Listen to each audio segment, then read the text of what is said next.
ሰበር ዜና ጦርነቱ ወደማይቀርበት ደረጃ ላይ ደርሷል ተባለ። በትግራይ ድንበር ላይ የሚደረጉ ከፍተኛ ወታደራዊ እንቅስቃሴዎች ጦርነቱ የማይቀርበት ደረጃ ላይ እየደረሰ መሆኑን የሚያሳዩ ምልክቶች ይፋ ሆኑ።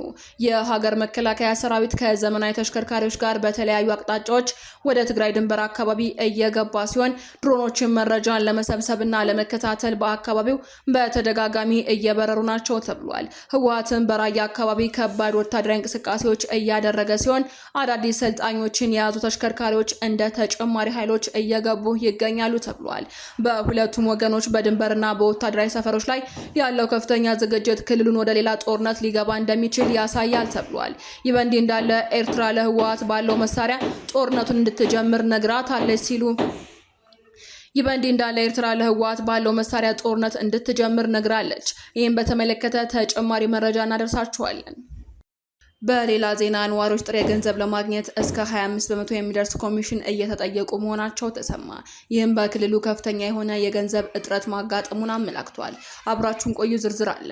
ለቁልቢ ቅዱስ ገብርኤል ክብረ በዓል እንግዶችን ለመቀበል በቂ ዝግጅት መደረጉ ተዘገበ።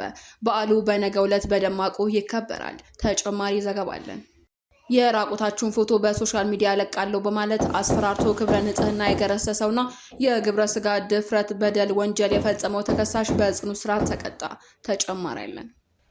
ከውጭ በተሰማ ሰበር መረጃ በፈረንሳይና ስፔን የተቀሰቀሰው ከባድ ሰደድ እሳት ነዋሪዎችን ማፈናቀሉን ቀጥሏል ተባለ። ተጨማሪ አለን። ጤና ይስጥልኝ አዲስ አበባ ሚዲያ ቤተሰቦቻችን፣ ለሰዓቱ የመራረጥናቸውን አዳዲስ ጉዳዮች ይዘን ቀርበናል። ከመረጃዎቹ በፊት ቪዲዮን ላይክ በማድረግ ማድመጥ እንድትጀምሩ እየጋበዝን በቀጥታ ወደ መረጃዎቹ አለፍን። በቅድሚያ ኤርትራ ለህወሓት ባለው መሳሪያ ጦርነት እንድትጀምር ነግራለች ሲሉ ጌታቸው ረዳ ተናገሩ። አቶ ጌታቸው ረዳ ይፋ ባደረጉት ዘለግ ያለ ጽሑፍ ሻዕቢያዎች በእግራቸው የማይራመዱ ሽማግሌ ወታደሮች ናቸው ሲሉም ዘርጥጠዋቸዋል። ደብረጽዮን በቅርብ ወደ ኤርትራ ሄዶ ኢሳያስ አፈወርቂ ጦርነት ለመጀመር ለእያንዳንዱ ታጣቂ 4 ካርታ ጥይት እንዲሰጠው ጠይቆ ኢሳያስም አሁን ባለ ነገር ጀመር ከዚያ የሚያስፈልገውን ይላክልሃል እንዳለው ገልጿል። ደብረጽዮን ማለት በትግራይ ላይ የወረደ እርግማን ነው ሲሉም አቶ ጌታቸው ረዳ ተናግረዋል። በትግራይ ድንበር ላይ የሚደረጉ ከፍተኛ ወታደራዊ እንቅስቃሴዎችም ጦርነት የማይቀር ደረጃ ላይ እንደደረሰ መሆኑን የሚያሳዩ ምልክቶች ይፋ ሆነዋል።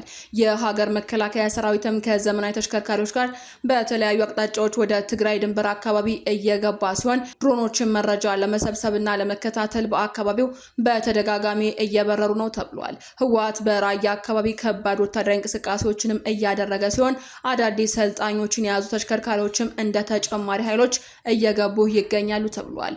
በሁለቱም ወገኖች በድንበርና በወታደራዊ ሰፈሮች ላይ ያለው ከፍተኛ ዝግጅት ክልሉ ወደ ሌላ ጦርነት ሊገባ እንደሚችል ያመላክታል ተብሏል። በሌላ ዜና በትግራይ ክልል ከፍተኛ የሆነ የጥሬ ገንዘብ እጥረት መከሰቱ ተሰምቷል። በትግራይ ክልል ከፍተኛ የጥሬ ገንዘብ እጥረት በመከሰቱ ነዋሪዎች ጥሬ ብር ለማግኘት እስከ 25% የሚደርስ ኮሚሽን እንደሚከፍሉ ተሰምቷል። ጥሬ ብር ከአፋርና አማራ አዋሳኝ አካባቢዎች በገንዘብ አዘዋዋሪዎች አማካኝነት ወደ ትግራይ እየገባ በኮሚሽን እንደሚሸጥም ምንጮች ነግረውናል።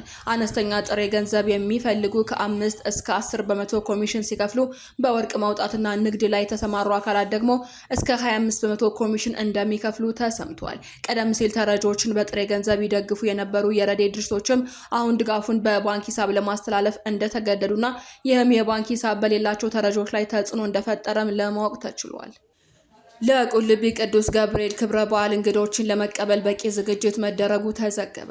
በዓሉ በነገው ዕለት በደማቅ ይከበራል ተብሏል። በዓመቱ ሐምሌ 19 በድምቀት ለሚከበረው ዓመታዊ የቁልቢ ቅዱስ ገብርኤል ክብረ በዓል እንግዶችን ለመቀበል በቂ ዝግጅት መደረጉን የምስራቅ ሐረርጌ ባህልና ቱሪዝም ጽሕፈት ቤት አስታውቋል። የጽሕፈት ቤቱ የቱሪዝም ስራ ሂደት መሪ አቶ ታዲዮስ ስለሺ እንደተናገሩትም ዓመታዊ የቅዱስ ገብርኤል በዓል በዓመት 2 ጊዜ ታህሳስና ሐምሌ 19 ይከበራል። ክብረ በዓሉ የዞኑ የቱሪዝም እንቅስቃሴ በማነቃቃት ለአካባቢው ማህበረሰብ ኢኮኖሚ አስተዋጽኦ በማበርከት ላይ እንደሚገኝም ገልጸዋል።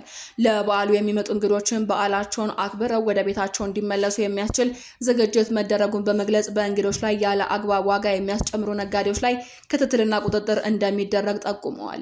ለዓመታዊ የቁልቢ ቅዱስ ገብርኤል ክብረ በዓልን በቂ ዝግጅት ተደርጓል ያሉት አቶ ታዲዮስ በዓሉ በጥሩ ሁኔታ ተከብሮ እንዲጠናቀቅ የተለያዩ ግብረ ኃይሎች ተቋቁመው ወደ ስራ መግባታቸውን ተናግረዋል። የራቁታችሁን ፎቶ በሶሻል ሚዲያ ለቃለሁ በማለት አስፈራርቶ ክብረ ንጽህናን የገረሰሰውና የግብረ ስጋ ድፍረት በወደል ወንጀል የፈጸመው ተከሳሽ በጽኑ እስራት ተቀጣ።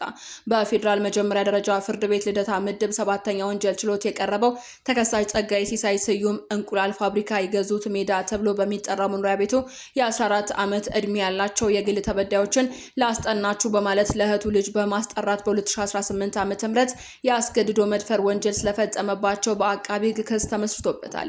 አቃቢ ግን በጉዳዩ ላይ የሰውና የሰነድ ማስረጃዎችን ያቀረበ ሲሆን ተከሳሽን በአቃቢ የቀረበበትን የሰውና የሰነድ ማስረጃ ማስተባበል ባለመቻሉ ድርጊቱን መፈጸሙን በማስረጃ ተረጋግጦ የጥፋተኝነት ፍርድ ተላልፎበት ተከሳሽ ጥፋተኛ የተባለበት ሁለቱንም የወንጀል ህጎች ሲሆን አቃቢ ሕግ ተከሳሽ የተከሰሰበትን በተደራራቢ ክሶች ስለሆነ በህግ አንቀጽ 85 መሰረት ከብዶ እንዲወሰን ያቀረበው ጥያቄ ፍርድ ቤቱ ተቀብሎ ሐምሌ 12 ቀን 2018 ዓ.ም በዋለው ችሎት ወንጀለኛው የቀደመ ሪከርድ ስለሌለበት አንድ ማቅለያ በመያዝ በ10 ዓመት ጽኑ እስራት እንዲቀጣ ወስኗል። ከውጭ በተሰማ ሰበር መረጃ በፈረንሳይና ስፔን የተቀሰቀሰው ከባድ ሰደድ እሳት ነዋሪዎችን ማፈናቀሉን ቀጥሏል ተባለ። የፈረንሳይ ባለስልጣናት በደቡብ ምዕራብ የባህር ዳርቻ ላይ የሚገኘውን የካፕሬሬት ባህር ገብ መሬት በሙሉ ነዋሪዎች ለቀው እንዲወጡ አዟል። በመቶዎች የሚቆጠሩ ሰዎችን በጀልባ ከአካባቢው ወጥተዋል ተብሏል። የእሳት አደጋ ተከላካዮችን በጊሮንድ ክልል ለቀናት የቆየውን የሰደድ እሳት ለማጥፋት እየተጉ ቢሆንም የቱሪዝም መዳረሻ ስፍራዎች ክፉኛ ተጎድተዋል ነው የተባለው። ማክሰኞ ዕለት በሳው ሙስ የተጀመረው እሳት 8700 ሄክታር መሬት በእሳት ቃጠሎ ወድሟል ነው የተባለው።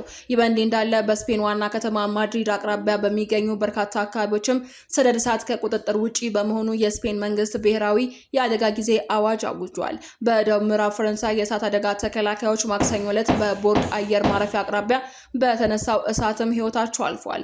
በአትላንቲክ የባህር ዳርቻ በፈረንሳይ ላንዴስ ክልል በቢስካሮስ ከተማ ዙሪያ ሐሙስ ከሰዓት በኋላ የጀመረው ሌላ ከፍተኛ የእሳት አደጋ ከ23000 በላይ ሰዎች እንዲፈናቀሉ ምክንያት ሆኗል። በቢስካሮስ 18000 የሚሆኑ ሰዎች ከቤታቸው የተፈናቀሉ ሲሆን የካምፕ ቦታ፣ የነርሲንግ ቤትና የበጋ ካምፕ ለቀው ወጥተዋል ተብሏል። ከክልሉ የተገኘው ዜና እንደሚያሳየውም የቢስካሮስ ማዕከል በአሁኑ ጊዜ ሰዎችን ለቀው እየወጡ ይገኛሉ ተብሏል። መረጃዎቻችን አበቃን። በሰላም ቆዩን።